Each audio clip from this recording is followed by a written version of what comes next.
Tripura Info News Update. বুধবার মুখ্যমন্ত্রী doctor মানিক সাহাকে জন্মদিনের শুভেচ্ছা জানিয়ে বিরোধী দলনেতা জিতেন চৌধুরী অনুরোধ করেন যেন তিনি ভুল ও বিভ্রান্তিকর তথ্যের ভিত্তিতে জনসমক্ষে বক্তব্য না দেন। একই সঙ্গে তিনি ত্রিপুরার আইনশৃঙ্খলা পরিস্থিতি নিয়ে ডিজিপি অনুরাগ ধাঙ্করের সাম্প্রতিক দাবিকে সম্পূর্ণ মিথ্যা বলে মন্তব্য করেন। এক সাংবাদিক সম্মেলনে জিতেন চৌধুরী বলেন, বিজেপির কর্মসূচিতেই যদি রাজনৈতিক হিংসা ঘটে তাহলে কিভাবে বলা যায় আইনশৃঙ্খলা পরিস্থিতি সেরা? তিনি অভিযোগ করেন, বিজেপি ও মুখ্যমন্ত্রীর সভাতেও হামলা হয়েছে, যার ফলে বড় সংখ্যক পুলিশ ও নিরাপত্তা বাহিনী মোতায়েন করতে হয়েছে। তিনি আরও বলেন, বিরোধী দলগুলো সভা বা মিছিলের অনুমতি চাইলে পুলিশ আইনশৃঙ্খলার অজুহাতে তা বাতিল করে দেয়। অথচ যদি পরিস্থিতি ভালো হয় তাহলে বিরোধীদের সভা করতে বাধা কেন, সেই প্রশ্ন তোলেন তিনি। জিতেন চৌধুরীর অভিযোগ, ডিজিপি বিজেপি সরকারের ভাবমূর্তি রক্ষার জন্য বাস্তব পরিস্থিতি আড়াল করছেন। তিনি দাবি করেন, পুলিশের সামনে সিপিআই এম এর সভায় হামলার ঘটনা ঘটলেও এখনও কাউকে গ্রেপ্তার করা হয়নি। সব মিলিয়ে তিনি বলেন, এই অবস্থায় দাঁড়িয়ে ডিজিপির আইনশৃঙ্খলা নিয়ে এমন দাবি করার কোনো নৈতিক অধিকার নেই। কমিউনিটি হেলথ গাইড সিএসজি একটা সময়তে কেন্দ্রে যখন মোরারজি দেশাই সরকার এসেছিল তখন এরকম কমিউনিটি হেলথ গাইড, তারপরে এই কি বলে বয়স্ক শিক্ষক নিয়োগ হয়েছিল সারা দেশে। আমাদের রাজ্যে তখন বামফ্রন্ট সরকার, আমরাও উদাহরণ মনে কেন্দ্র সরকার সেই স্কিমকে আমরা চালু করেছি এবং হাজার হাজার লোক এতে তারা যুক্ত হয়েছেন। শুরুতে মাত্র কয়েকশো টাকা, হয়তো 300-400 টাকার মতো।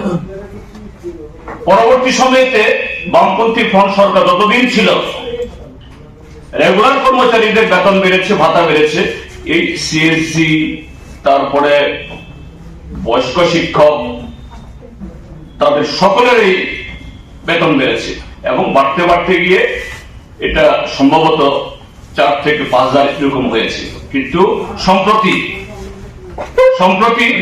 রাজ্য সরকার কোন ধরনের কোন যে ইনফরমেশন না দিয়ে একতরফা 7 শতাধিক এই কমিউনিটি হেলথ গাইডের তাদের যে ভাতা দিয়ে, তারা এখন বয়স্ক প্রবীণ, এই টাকা দিয়েই তাদের সংসার চলে, এটা বাতিল করে দিয়েছে এবং তারা অধৈর্যের মধ্যে পড়েছেন।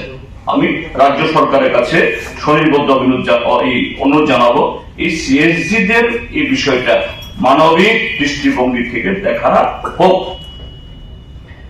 থার্ড বলবো যে মাননীয় সুপ্রিম কোর্ট, সর্বোচ্চ আদালত, রাজ্য সরকারের আরেকটা এরকম প্রয়াস ছিল যে ত্রিপুরা হাইকোর্ট বামফ্রন্ট সরকারের সময়তে 2016-17 ইংরাজিতে তখন যে রিক্রুটমেন্ট প্রসেস চলেছিল, বিপ্লব দেব যখন মুখ্যমন্ত্রী হয়ে আসেন, এক কলমের খুঁচায় এই টিএসআর এর এনরোল ফলোয়ার, টিপিএসসিতে টিসিএস, টিপিএস এবং নানা ধরনের সুপারভাইজার, ফিডার পোস্টে বিভিন্ন দপ্তরে সব মিলিয়ে টিপিএসসি এবং ডিপার্টমেন্ট সহ 10,000 শূন্য পদের জন্য প্রসেস চলেছিল। বামফ্রন্ট সরকার কোনটা একেবারে এই প্রক্রিয়ার শেষ পর্যায়ে চলে এসেছিল, আর কোনটা নির্বাচন ঘোষণা হয়ে যাওয়ার জন্য তখন এটা বন্ধ হয়েছিল। যেগুলো তখন তার প্রক্রিয়া সম্পন্ন হয়েছিল, ইচ্ছে করলে বামফ্রন্ট সরকার দিতে পারত, কিন্তু বামফ্রন্ট তো গণতন্ত্রে বিশ্বাস করে, সরকার পরিবর্তন হতে পারে, আমরাও ফিরে আসতে পারতাম, অন্যরা আসতে পারে, এসছে অন্যরা, কিন্তু সরকার তো সরকার, সেখানে দল পাল্টায়, তো সরকার তো পাল্টায় না। কিন্তু এই সরকার এসে বিপ্লব কুমার দেব এগুলি নাকি অবৈধ, অন্যায়, স্বজন পোষণ, এই সমস্ত কুৎসা রটিয়ে সব বাতিল করে দেয়। তারা গেছেন আদালতে এবং আদালতের নির্দেশে ইতিমধ্যে টিসিএস এর অফার ছাড়তে বাধ্য হয়েছে, টিপিএস এর অফার ছাড়তে বাধ্য হয়েছে। গতকাল 506 জন এনরোল ফলোয়ারের অফার ছাড়তে বাধ্য হয়েছে। কিন্তু এখানে একটা কিছু বলার, যে এই সরকার আসার পর একটা রেওয়াজ কি, লক্ষ লক্ষ টাকা খরচ করে কখনো ওই মুক্তধারা, কখনো রবীন্দ্র ভবন, কখনো টাউন হল, কখনো অন্য জায়গাতে গিয়ে এরা মন্ত্রীরা আলো করে বসে হলুদ খামে তাদের অফার দেওয়া হয়। কেন এই 506 জন এনরোল ফলোয়ারকে হলুদ খামে দেওয়া হলো না? কেন জব ফেয়ার হলো না? কেন চাকরি মেলা হলো না? অপরাধ বোধ এই সিদ্ধান্তে হাইকোর্টে যে বামপন্থী ফ্রন্ট সরকারের সময়েতে রিক্রুটমেন্ট প্রসেসে কোন ধরনের অনিয়ম হয় না, এটাই প্রমাণ হলো।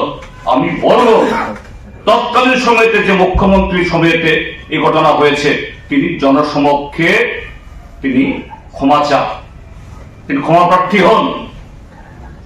কারণ এই হাইকোর্টের রায় তার গালেও একটা বিলাসী সক্কার চপেটা কাটা হয়েছে। তারপরে বলবো যে তার আগে আমাদের রাজ্যের মাননীয় মুখ্যমন্ত্রী গতকাল 8 তারিখ তিনি 74 বছরে পদার্পণ করেছেন।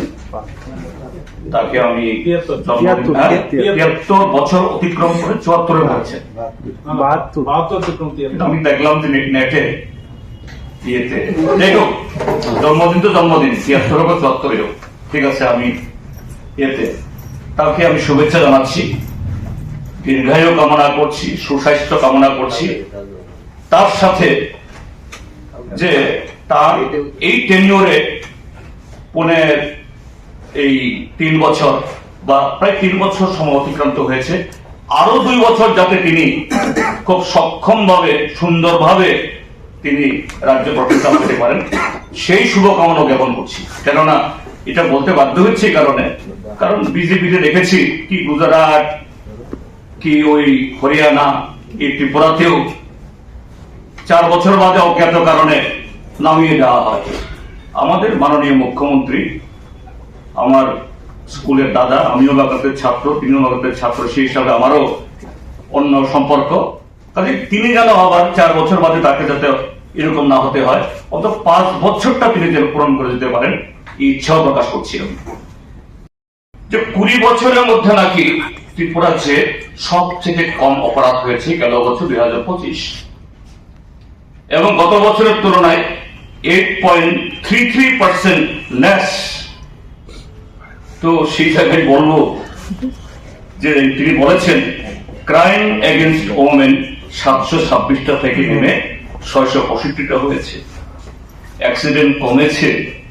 365 দিন এমন দিন যায় না 1 জন 2 জন 3 জন অ্যাক্সিডেন্টে মারা যাচ্ছেন না, পঙ্গু হয়ে যাচ্ছেন না। তিনি বলছেন রায়টের ঘটনা নেই বা কমছে। তারপরে এই যে নারী পাচার, মানব পাচার, এই ঘটনাগুলো একেবারে নেগলিজিবল। ড্রাগ ইত্যাদি সম্পর্কে বলেছেন এটা নিয়ন্ত্রণে আছে, এটা আমি বলবো। এবং তিনি বলছেন 31% কনভিকশন হচ্ছে। আমি আশ্চর্য, কেন 0% বললেন না, 100% বললেন না? অপরাধ 8.33 কেন বললেন না তিনি আগের গত বছরের তুলনায় 90% কমে গেছে, অপরাধী নেই। এখন দিল্লির উপর আক্রমণ হয়, বাড়ি পুড়িয়ে ফেলা হয়, পার্টি মিশে আক্রমণ হয়। এনসিসি থানার পাশে এমএলএ হোস্টেলে ঢুকে এমএলএদেরকে খুন করার জন্য সেখানে হুমকি দেওয়া হয়, একজন গ্রেপ্তার হয়, ওয়াগনভর্তি নেশাদ্রব্য ধরা পড়ে। আর প্রতিদিন পত্রিকাতে বিভিন্ন থানা থেকে তারা এই বিবৃতি প্রকাশ করছেন, এত হাজার এত লক্ষ গাঁজা গাছ কেটেছেন, এত কোটি টাকার ইয়াবা ধরা পড়ছে। সেদিন ডিআরআই,